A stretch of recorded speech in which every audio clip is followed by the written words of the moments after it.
দিনের শুরুতেই অগ্নিকাণ্ড উত্তর 24 পরগনার মধ্যমগ্রামে। চণ্ডীগড় রোহান্ডা গ্রাম পঞ্চায়েতের ঝাউতলায় একটি ডেকোরেটরসের গুদামে আগুন লেগেছে। আগুন নেভানোর চেষ্টায় কাজ করছে দমকলের 3টি ইঞ্জিন। বিস্তীর্ণ এলাকা জুড়ে কালো ধোঁয়া। এখনো আগুন পুরোপুরি নিয়ন্ত্রণে আনা সম্ভব হয়নি। দমকল কর্মীরা কাজ চালিয়ে যাচ্ছেন। উত্তর 24 পরগনার মধ্যমগ্রামের ছবি আপনাদের সামনে রেখেছি।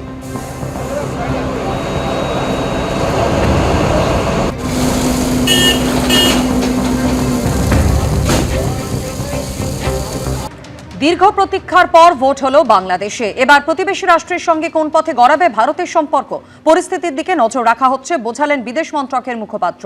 ভারতের সঙ্গে সুসম্পর্ক চান অনেক বাংলাদেশীয়। একটা সময় বাংলাদেশে নির্বাচন মানেই ছিল হাসিনা বনাম খালেদা, কিন্তু 30 বছরে এই প্রথম পদ্মা পারে এমন একটা ভোট হলো যেখানে এই দুজনের কেউ নেই। খালেদা জিয়া প্রয়াত আর প্রাক্তন প্রধানমন্ত্রী শেখ হাসিনা দেশ ছাড়া। নিষিদ্ধ হওয়ায় ভোটেও লড়তে পারল না তার দল আওয়ামী লীগ। ভোটে লড়ল তারেক রহমানের দল বিএনপি, জামাতে ইসলামী, এনসিপি অর্থাৎ ন্যাশনাল সিটিজেন পার্টির মতো দলগুলি, যারা কেউই ভারতপন্থী তো নয়, বরং অনেক বেশি ভারত বিরোধী এবং পাকিস্তান ও চীনপন্থী। এই প্রেক্ষাপটে বাংলাদেশের ভোটের দিকে নজর রয়েছে নয়াদিল্লির। We should wait for the outcome of the elections to see as to what sort of mandate has come out, and thereafter we will look at issues that are there. On the election per se, you know what our position has been. We stand for a free, fair, inclusive and credible elections in Bangladesh.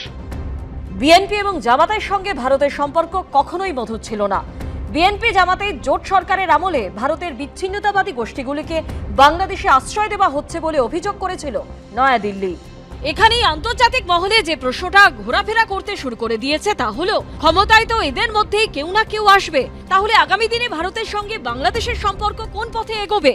আমাদের ভারত সরকারের পক্ষ থেকে নানা রকম ইঙ্গিত গেছে, নানা রকম ইন্ডিকেশন গেছে যে আমরা বিএনপির সঙ্গে সম্পর্ক ভালো রাখতে চাই এবং বিএনপির যদি এই নির্বাচনে জেতে তাহলে কূটনৈতিকভাবে ভারতের দিক থেকে অনেকটা সুবিধে হবে।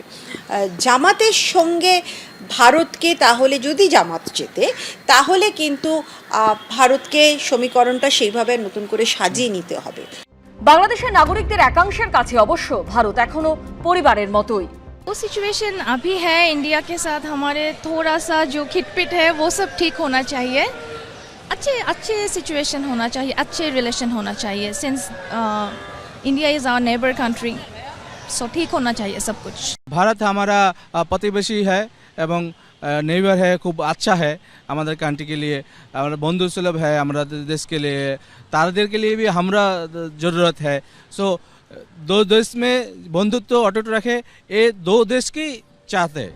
এ বিষয়ে বিএনপি চেয়ারম্যান তারেক রহমানের ঘনিষ্ঠ বিএনপি নেতা মাহদি আমিন জানিয়েছেন, প্রতিটি সমস্যাই মানুষে মানুষে যোগাযোগ আরও নিবিড় করে তোলার জন্য একটা সুযোগ হয়ে উঠতে পারে।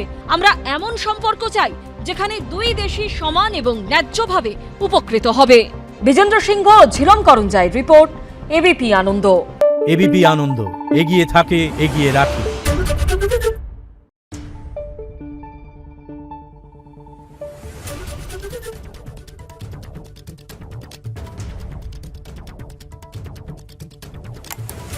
Thank you.